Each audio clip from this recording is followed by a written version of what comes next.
Hello, welcome back to the channel. It's Echo Stretch. In this video, I got some good news about the PS4 and the PS5. Things are definitely moving pretty quick here. We are moving in the right direction. Like always, whatever firmware that you are on, just go ahead and stay on that firmware. Anything is possible. If you ever expect to do anything with the PS4 or the PS5, it's best to stay on that there firmware that you're currently on.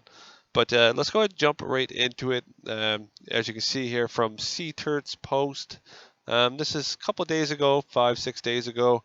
This is just a part one. He never released part two yet, but it basically explains loading uh, a PS2 game or ISO file from your computer and launching it on the PS4 and PS5 using the PS2 emulator that's built in.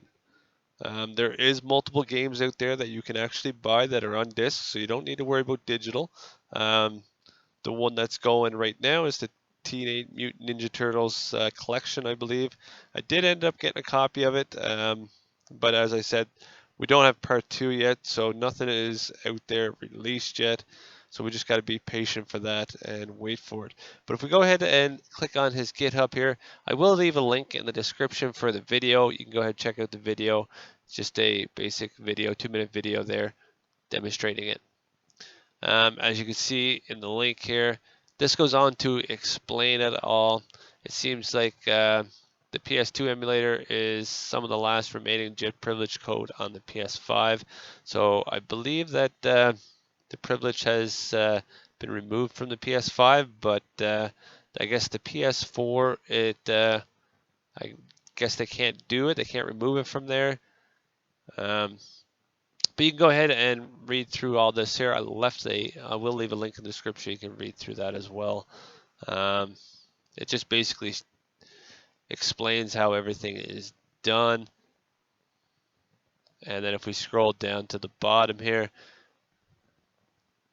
we can see that the video is here as well. But part two is here.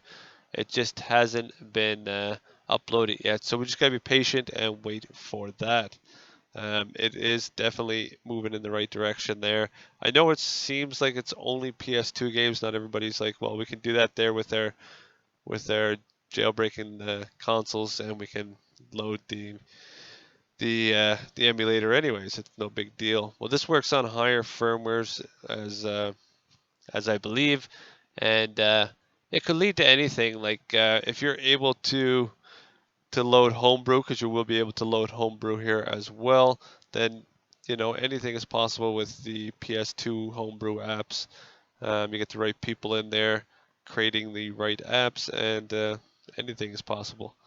But yeah, I just wanted to give you a heads up on that there. There is lots of games out there that are PS2 that will actually use that PS2 emulator. But yeah, let's go ahead and jump on to the next thing. We do have the flow with another bounty released. Okay, so now that we're over to the flow here, as you can see, there was another one disclosed 6 hours ago. It's just the USB that we're using currently now for 9.00. So I'm not going to go ahead and jump into it. What we're going to jump into is the second one here, which was disclosed a day ago to use after free. As you can see, it was used down here as well. This is back 2 years ago, as you can see, disclosed 2 years ago. But we will get into that in a few minutes. But let's go ahead and just jump right into it here. So it says the PS5 is vulnerable to, and that is the link for the one that was disclosed 2 years ago, which easily grants kernel access to the attacker. This vulnerability has been reported by me, which is the flow, for the PS4 2 years ago when the PS5 didn't even exist. Thus, this should be considered a new report and not a duplicate. And it says that he was able to use the vulnerability in conjunction with the BDJ exploit chain to gain kernel access. And then it shows a link here for the more details. But if we go ahead and click on the link here and just go to proceed here, you can see that it was the kernel exploit that he ended up getting, and that was disclosed for 7.02. And I believe it works for 6.72 as well.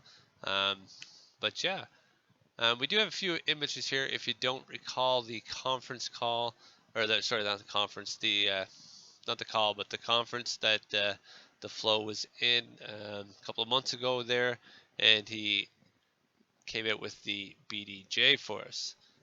So we have a few images here.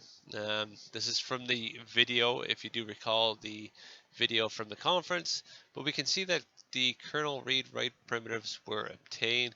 At that time, all we had was the BDJ just to get into the sandbox, and we've been playing around with it.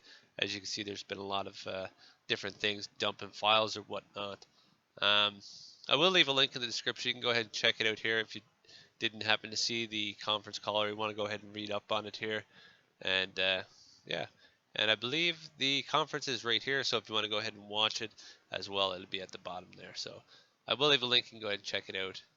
There is another image over here on this one. I will leave a link in the description for this here. This goes on to explain more of it, but you can see that the debug settings was achieved in it. Now, debug settings doesn't mean anything for privacy or anything. It just means mostly developer menu options. Um, Nothing that would interest us in any way, but it is definitely in the right direction. If we look up here, right here exactly, last but not least, the hacker, which is the flow, explains how combined with a kernel exploit, this could lead to a full control of the PS5. So, like, there could be more that we need. I'm going to say that there's going to be more besides the kernel exploit that we're going to need to get into pirated games, but it's definitely going to open up doors for homebrew. I'm sure Lappy would be happy to play around with the PS5 and homebrew apps. That'd be something that he would definitely be interested in, but we'll have to wait and see. Um, but yeah, guys, I just want to jump on, show you that there. I will leave a link in the description. Go ahead and check it out. And then actually, I'll leave this link as well. This here just goes on with just more of the information about the kernel exploit, and you can go ahead and check that out as well. Okay, so I just want to jump on, give you guys a quick heads up. As for the hardware, you're going to need the way to burn it or have a friend burn it, but it's going to have to be a Blu-ray disc. And don't go out and buy anything right now. Still early in the stage. We don't know exactly what this kernel exploit will do, and we might even have to wait for the flow to have that conference coming up the October 15th and 16th, I believe. But yeah, just make sure you stay tuned. Make sure you go ahead and hit that like button. Really helps out the channel. And if you're not subscribed already, go ahead and hit that subscribe button. And I will see you guys in the next video. Thanks for watching.